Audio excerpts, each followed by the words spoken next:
अब जब गुलशन कुमार के प्रमुख हत्यारे उम्र कैद की सजा काटने को तैयार हैं, तो क्यों न नदीम सैफी के विरुद्ध पुनः मुकदमा शुरू किया जाए। कई सालों बाद गुलशन कुमार को न्याय तो मिला है, लेकिन न्याय अभी अधूरा है। TFI पर आपका स्वागत है और मैं विक्रांत रड़क आपको बताऊंगा कैसे गुलशन कुमार हत्याकांड में एक आरोपी नदीम सैफी अभी तक सजा से बचा हुआ है और कैसे अभी गुलशन कुमार को मिले न्याय की डगर अधूरी है। 12 अगस्त 1997 थान मुंबई के अंधेरी में स्थित जितेश्वर महादेव मंदिर।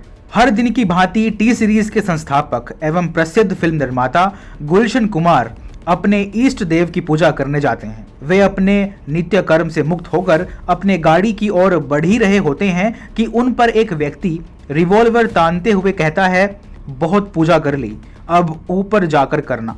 इसके साथ ही गुलशन कुमार को गोलियों से भून दिया जाता है और बॉलीवुड फिल्म उद्योग में सनातन संस्कृति की ज्योति को प्रज्वलित करने का प्रयास करने वाला व्यक्ति भी सदा के लिए सो जाता है। आज 24 वर्ष बाद जाकर गुलशन कुमार को कुछ हद तक न्याय मिला है। उनके प्रमुख हत्यारों में शामिल अब्दुल राउफ दाऊद और अब्दुल राशिद के आजीवन कारावास के दंड को बॉम्बे हाई कोर्ट ने यथावत रखा है। अब्दुल राशिद कथित तौर पर उन 3 हत्यारों में शामिल था जिन्होंने गुलशन कुमार पर 16 गोलियां चलाई थी। अब समय आ गया है कि नदीम सैफी के विरुद्ध भी मुकदमा पुनः शुरू किया जाए और गुलशन कुमार के साथ जो अन्याय हुआ उसे भी निष्कर्ष तक पहुंचाया जाए।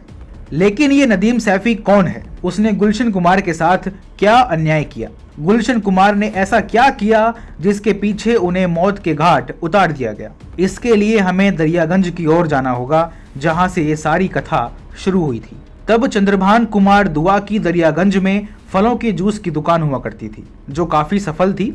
इसी दुकान पर गुलशन भी अपने पिता का हाथ बटाते थे। लेकिन इस परिवार के भाग्य तब बदले जब उन्होंने रिकॉर्ड और कैसेट की एक दुकान शुरू की। यहीं से नींव पड़ी सुपर कैसेट्स इंडस्ट्रीज लिमिटेड, जो आज टी सीरीज के नाम से विश्व प्रसिद्ध है।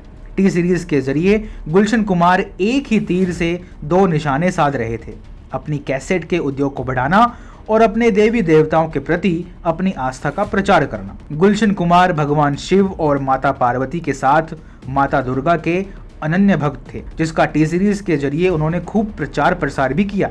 आज जो भी आप कर्ण प्रिय भजन सुनते हैं, उनमें से लगभग आधे तो टी सीरीज की ही देन है। तो इसमें नदीम सैफी कहां से आया? दरअसल जब टी सीरीज के कैसेट का व्यापार तेजी से फलने फूलने लगा, तो गुलशन कुमार ने भारतीय फिल्म उद्योग में भी निवेश करने का फैसला लिया। ये वो समय था जब भारतीय फिल्म उद्योग अपने पतन की ओर अग्रसर था। ठीक वैसे ही जैसे आज है।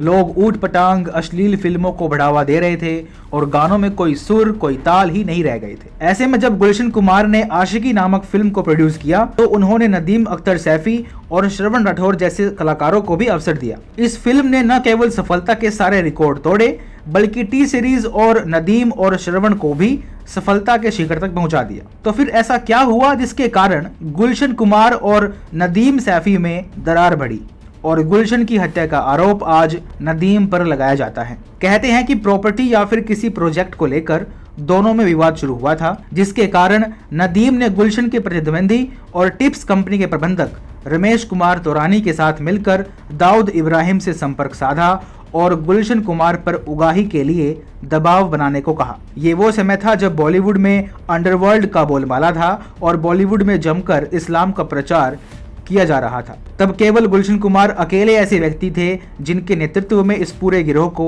मुंहतोड़ जवाब दिया जा रहा था। वे अकेले ही थे जिन्होंने दाऊद के गुर्गों की लाख धमकियों के बावजूद एक भी रुपया उगाही में देने से मना कर दिया था। लेकिन गुलशन कुमार की हत्या के बाद नदीम यूके भाग गया। उसने यूके के नागरिक होने के नाते वहां शरण मांगी और इसमें उसे काफी सहायता प्राप्त हुई। वर्ष 2001 में उन पर लगे सभी मुकदमे खारिज हो गए और वे फिर से संगीत के क्षेत्र में वापस आ गए। हालांकि उनका सफर अधिक लंबा नहीं चल पाया और 2005 में नदीम और श्रवण सदा के लिए अलग हो गए। 2021 में कोरोना वायरस के कारण श्रवण राठौर इस संसार से चल बसे। फिलहाल के लिए नदीम सैफी UAE में अपना इत्र एवं बैग का व्यवसाय चलाते हैं। अब प्रश्न ये उठता है कि यदि नदीम वास्तव में निर्दोष थे तो उन्हें यूके क्यों भागना पड़ा?